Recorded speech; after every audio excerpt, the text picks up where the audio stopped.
Hello दोस्तों, innovation classes में आपका स्वागत है। तो इस वीडियो में हम लोग रेलवे ड्राइवर और टेक्नीशियन के 2018 का प्रीवियस ईयर क्वेश्चन का डिस्कशन करने वाले हैं। और यह जो डिस्कशन है हम लोग बिल्कुल ही ओरिजिनल क्वेश्चन पेपर से करने वाले हैं। आप लोग देख सकते हैं कि यह जो क्वेश्चन पेपर है 10/8/2018 का सेकंड शिफ्ट का क्वेश्चन है, जो 1 बजे से 2 बजे तक हुआ था। और इसका देखिए यहाँ पर सेंटर नेम भी दिया गया है। तो इसी से हम लोग डिस्कशन करने वाले हैं। तो आप लोग वीडियो को पूरा देखिएगा ताकि आपको इससे अंदाजा लग सके कि 2014 के ड्राइवर और टेक्नीशियन में किस तरह का क्वेश्चन पूछा जाएगा। और इसका पीडीएफ आपको हमारे टेलीग्राम चैनल पर मिल जाएगा, जिसका लिंक डिस्क्रिप्शन बॉक्स में दिया गया है। तो चलिए हम लोग स्टार्ट करते हैं। उससे पहले दोस्तों इस वीडियो को आप लोग सबसे पहले लाइक कर दीजिए, और नए हैं तो चैनल को सब्सक्राइब करना न भूले, और इस वीडियो को अपने दोस्तों में शेयर जरूर करें। इसके पहले का ही वीडियो अपलोड कर दिया गया है, आप लोग नहीं देखे हैं तो जाकर देख लीजिए, प्लेलिस्ट में इसका वीडियो दिया गया है। पहला क्वेश्चन में कहा गया है कि निर्वात में प्रकाश का वेग कितना होता है। निर्वात में प्रकाश का वेग 3 × 10⁸ मीटर प्रति सेकंड होता है। 3 नंबर हो जाएगा। आप मीटर प्रति सेकंड को इस तरह से भी डिनोट कर सकते हैं, प्रति को यहाँ पे -1 कर दिया जाता है। तो वर्ग रेखा से वैसे ही संबंधित है जैसे घन का संबंध किससे है, तो घन का संबंध हो जाएगा वर्ग से। 4 नंबर सही है।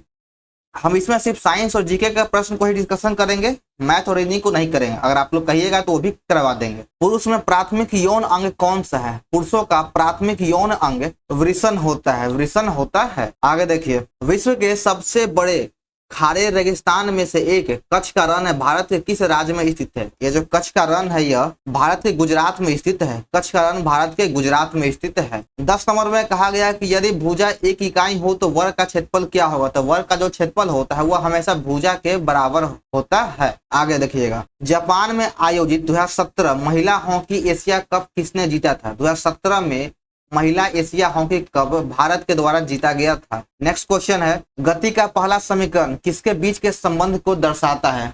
जो गति का पहला नियम है वह वेग और समय के बीच के संबंध को दर्शाता है। गति का पहला नियम v = u + at होता है, और यह वेग और समय को दर्शाता है। अब यही पूछता है कि दूसरा नियम किसको किसको दर्शाता है। तो गति का दूसरा नियम स्थिति और समय को दर्शाता है। यह गति का दूसरा नियम यह दर्शाता है स्थिति और समय को। और गति का तीसरा नियम स्थिति और वेग को दर्शाता है। तो इससे बहुत ज्यादा क्वेश्चन पूछा जाता है। दिसंबर 2017 में दिल्ली सरकार के मुख्य सचिव के रूप में किसे नियुक्त किया गया था। दिसंबर 2017 में दिल्ली सरकार का मुख्य सचिव के रूप में अंशु प्रकाश को नियुक्त किया गया था। 2018 में भी करंट अफेयर का अच्छे खासा नंबर से क्वेश्चन पूछा गया था। तो करंट अफेयर का भी काफी महत्व है। यांत्रिक ऊर्जा गतिज ऊर्जा और किसका संयोजन है। यांत्रिक ऊर्जा गतिज ऊर्जा और स्थितिज ऊर्जा के योग के बराबर होता है। यांत्रिक ऊर्जा बराबर होता है या गतिज ऊर्जा प्लस स्थितिज ऊर्जा। निम्नलिखित में से मानव मस्तिष्क का वह हिस्सा कौन सा है जिसमें विचारों का संग्रह होता है। मानव मस्तिष्क का वह कौन सा भाग है जिसमें विचारों का संग्रह होता है। तो यह अग्र मस्तिष्क हो जाएगा। 3 नंबर सही है, अग्र मस्तिष्क। अग्र मस्तिष्क में ही विचारों का, हम जो भी विचार करते हैं सोचते हैं, उसका संग्रह किया जाता है। निम्नलिखित में कौन से वैज्ञानिक ने 2 आवेशित कणों के बीच आकर्षण प्रतिकर्षण के बल को नियंत्रित करने वाला नियम दिया था। आकर्षण और प्रतिकर्षण का नियम चार्ल्स कूलम्ब के द्वारा दिया गया है। इसके द्वारा, तो यह चार्ल्स कूलम्ब के द्वारा दिया गया है। 24 नंबर में 46 24 का वर्गमूल पूछता था। 68 का वर्गमूल है, देख लीजिए बहुत आसान है। 25 नंबर में कहा गया कि रिक्त स्थानों को पूर्ति कीजिए।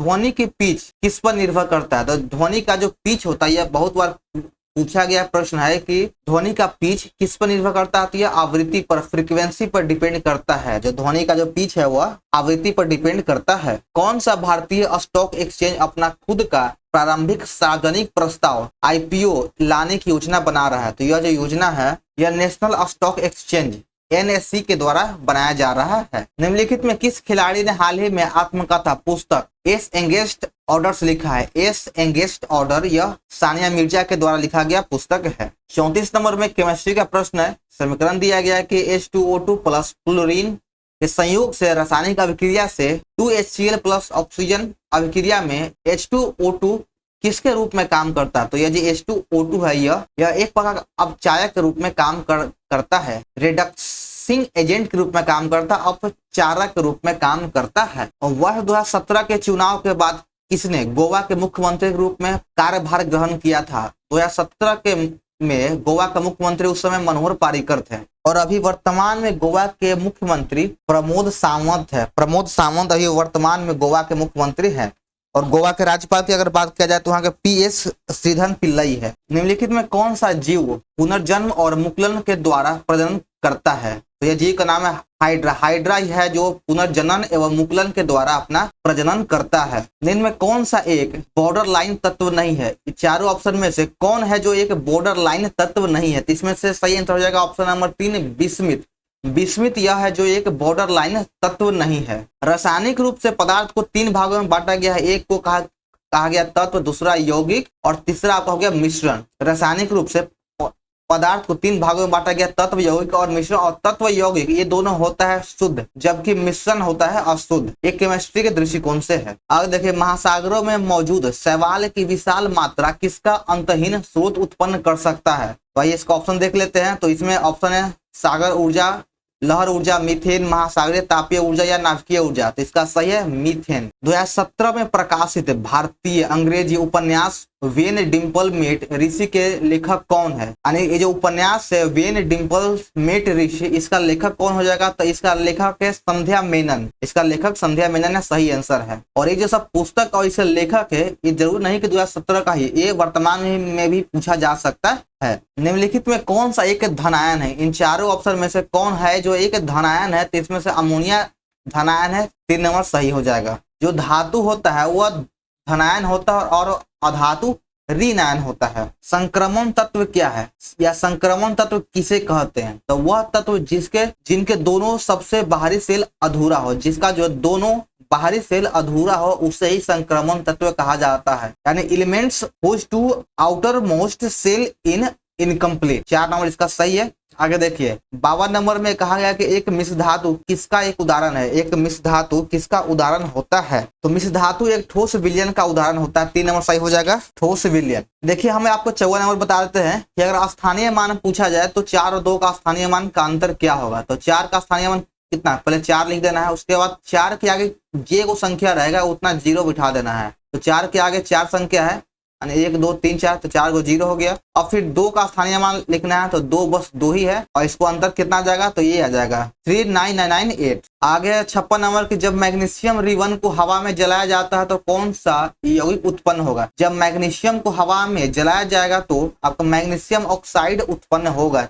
2 नंबर सही हो जाएगा, मैग्नीशियम ऑक्साइड। जब मैग्नीशियम का आप अगर हवा में जलाइएगा तो मैग्नीशियम ऑक्साइड हवा में उत्पन्न होगा। और यह जो क्वेश्चन है आपको अगर देखिएगा तो रेलवे में RRB के द्वारा बहुत बार पूछा गया। अगर आप स्पीडी बुक को अगर पढ़िएगा तो देखिएगा बहुत जगह यह क्वेश्चन पूछा गया है, शुरुआत से लेकर अंत तक आपको मिल जाएगा। यदि घोल से धातु A धातु B को प्रतिस्थापित करता है तो धातु A क्या होगा? ऑप्शन को देख लेंगे कि धातु ये जो है B की तुलना में अधिक प्रतिक्रियाशील होगा। B की तुलना में अधिक प्रतिक्रियाशील है। यौन प्रजनन में माता पिता का योगदान क्या होता है? तो यौन प्रजनन में माता पिता का योगदान यह है कि अपने जीन्स का आधा आधा हिस्सा वो लोग अपने बच्चों में देते हैं। यानी पिता का आधा गुणसूत्र, माता का आधा गुणसूत्र मिलकर एक बच्चे का निर्माण होता है और दोनों का गुण जो है एक बच्चे में आता है। न्यूटन के द्वारा गणित की निम्नलिखित शाखाओं में से किसका आविष्कार किया गया था? न्यूटन के द्वारा किसका आविष्कार किया गया? तो इसके द्वारा गणना,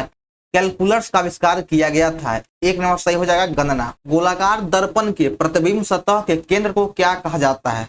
गोलाकार दर्पण के प्रतिबिंब सतह को क्या कहा जाता है? तो इसके प्रतिबिंब सतह को पोल कहा जाता है, ध्रुव कहा जाता है। 2 नंबर हो जाएगा, पोल। निम्नलिखित में कौन सा कथन उपयोग करने के लिए गलत होगा? ऑप्शन देखते हैं कि एक यौगिक का एक परमाणु, ये बिल्कुल गलत। देखिए, परमाणु जो होता है कि तत्व जो होता है वह परमाणु का बना होता है और यौगिक 2 या 2 से अधिक तत्वों के संयोग से बनता है। तो यानी 2 या 2 से अधिक परमाणुओं के संयोग से बनता है तो वह एक अणु का बना होता है। यौगिक है जो एक अणु का बना होता है, इसलिए पहला ही जो है गलत है और बाकी ऑप्शन सब ठीक है। देखिए कि एक तत्व का एक परमाणु होता है, बिल्कुल सही है। ऑप्शन नंबर ए में ये होगा कि एक यौगिक का एक अणु होता है, यहाँ पे अणु हो जाएगा। एक यौगिक का एक मूल होता है, बिल्कुल सही है। एक तत्व का एक मूल होता है, यह भी ठीक है। वास्तुकला में मुख्य रूप से चैत्य, विहार, स्तूप और स्तंभ क्या है? ये जो तीनों है, चैत्य, विहार, स्तूप, स्तंभ, ये सब बौद्ध धर्म से संबंध है। ये सभी का संबंध बौद्ध धर्म से है। चैत्य पूजा घर को कहा जाता है, विहार जहाँ पे रहने के लिए, स्तूप जो है मृतकों को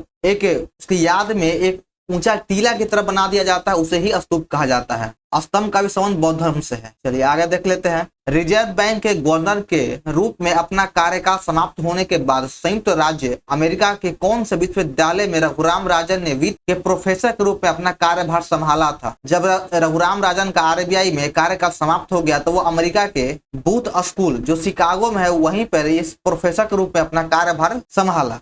तो आंसर 3 नंबर हो जाएगा बूथ स्कूल। भारतीय पुरुष वॉलीबॉल टीम फरवरी 2018 के कप्तान कौन था? यानी भारतीय पुरुष वॉलीबॉल का 2018 में कप्तान था उस समय गुरदीप सिंह, अभी वर्तमान में चेंज हो चुका है। आइए अगर आप 60 नंबर 72 नंबर प्रश्न को हल करते हैं तो यहाँ पे हो जाएगा कि 12 से कट जाएगा यानी 12 हो जाएगा, फिर गुना, फिर अंदर छोटी कोश को हल करना पड़ेगा, यहाँ से 4 हो जाएगा, 16 में से 4 गया तो यहाँ पे 12 आ जाएगा और फिर भागा 3 से आ गया 4 बार में और बढ़ चुके 48। 3 नंबर बहुत ही आसान प्रश्न है। 73 नंबर में कहा गया है कि इसमें भारत, महाराष्ट्र और केरल को एक गोले में रखना है। भारत के अंदर जो है महाराष्ट्र भी आएगा और केरल भी आएगा, तो इसलिए 2 नंबर सही है। आगे देखिए कि 74 नंबर में यह मैथ, इसको हम स्किप कर देते हैं। अगर इसको देखना है तो यह भी बहुत आसान है, क्योंकि अगर 40 संख्या प्राप्त करना है आपको तो 40 प्राप्त करने के लिए किस संख्या से 6.2 से गुना करना हो, 9 6 54 2 56/9 से गुना करना है, तो बस आप इसे काट दीजिएगा, आंसर आ जाएगा। और यहाँ पे 75 नंबर में कहा गया कि 8 बजे घड़ी की दोनों सुइयों के बीच के कोण का नमन कोण कितना होता है? तो 120 डिग्री होगा।